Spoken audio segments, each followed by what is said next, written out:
আসসালামু আলাইকুম দর্শক, welcome to jasmine kitchen recipe চ্যানেলে। আজ আমি বানাবো বকফুলের বড়া বা চপ বলতে পারেন। এই বকফুলের চপটি কিন্তু গরম ভাতের সাথে বা মুড়ির সাথে খেতে ভালো লাগে। আর এই রমজান মাসে খুব ঝটপট কিন্তু এই বকফুলের চপটি বানিয়ে নেওয়া যাবে। আশা করছি আজকের রেসিপিটি আপনাদের ভালো লাগবে। ভিডিওটি ভালো লাগলে চ্যানেলটিকে সাবস্ক্রাইব করে পাশে থাকবেন। তো দেখে নেওয়া যাক বকফুলের চপের রেসিপিটি। এখানে আমি বকফুলগুলো ভালো করে ধুয়ে নিয়েছি বেছে।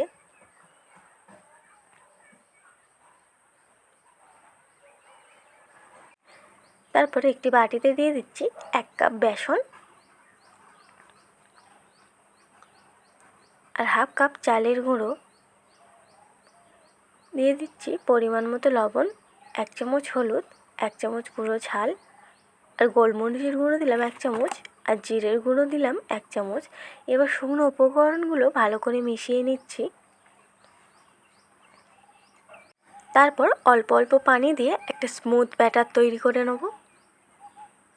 একেবারে অতিরিক্ত পানি দিয়ে দিলে কিন্তু অনেকটা ঢিলা হয়ে যেতে পারে, তাই অল্প অল্প করে পানি দিয়ে অবশ্যই কিন্তু ব্যাটারটা তৈরি করতে হবে।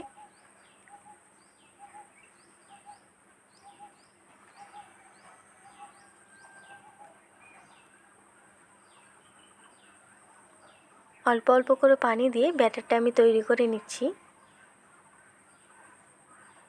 এই তো দেখুন কত সুন্দর একটা ব্যাটার তৈরি হয়েছে। এবার এর মধ্যে আমি দিয়ে দিচ্ছি হাফ চামচ মতো বেকিং সোডা, দিয়ে ভালো করে বেকিং সোডাটাও মিশিয়ে নিচ্ছি। এই তো বকফুলের বড়া বা চপ বানানোর জন্য ব্যাটারটা আমি তৈরি করে নিয়েছি। এর ঘনত্বটা আমি চামচ দিয়ে দেখিয়ে দিলাম। তারপর গ্যাসের উপর কড়া বসিয়ে দিয়েছি। কড়াটা ভালোভাবে গরম হয়ে গেলে দিয়ে দেবো তেল। তেলটা কিন্তু ভালোভাবে গরম করে নিতে হবে।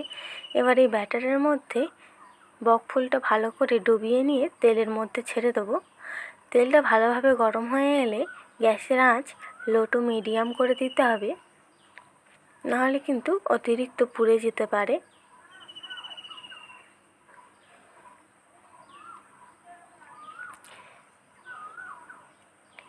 এক পাশ লাল হয়ে এলে আর এক পাশ উল্টে দিচ্ছি।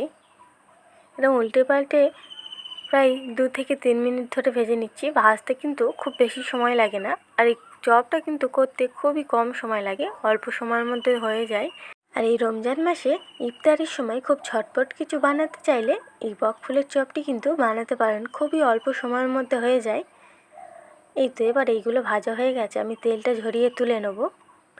এরকম একই পদ্ধতিতে আমি সবগুলো ফুল ভেজে নেব।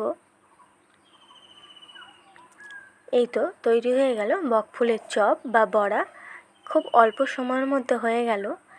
এবার এটাকে মুড়ির সাথে হোক বা ভাতের সাথে হোক খেতে পারেন, আর এটা কিন্তু শুধুও খেতে খুব ভালো লাগে। রেসিপিটি ফলো করে অবশ্যই একবার ঘরে বানিয়ে দেখবেন। আর আশা করছি আজকের রেসিপিটি আপনাদের ভালো লেগেছে। ভিডিওটি ভালো লাগলে চ্যানেলটিকে সাবস্ক্রাইব করে দেবেন, আর অবশ্যই একটি লাইক করবেন। ভিডিওটি দেখার জন্য ধন্যবাদ। আল্লাহ হাফিজ।